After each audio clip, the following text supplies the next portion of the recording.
Right, still on grade 12 problematic problems. Here in question 8, we're still looking at exponential and log graphs. Given a graph of g of x equal log 1 over 3 is 1 over 3 x.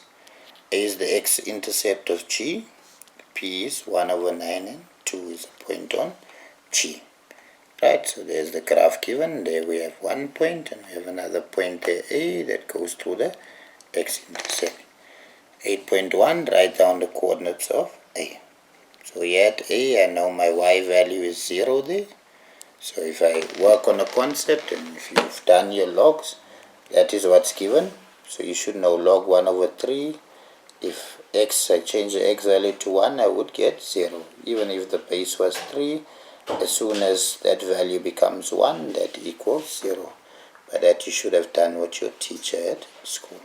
So therefore my A coordinate is simply 1 and 0. You see there, when I make x 1, I get y 0. So now I have A 1 and 0.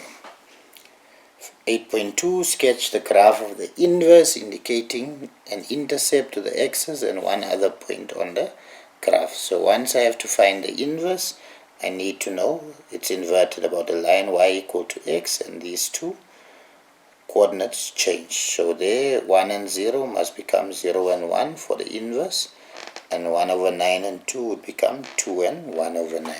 So here when I plot it, you see A became 0 and 1 and P became 2 and 1 over 9. And there's my inverse function plotted. 8.3, write down the domain of G inverse. So the inverse domain is equivalent to the range of G.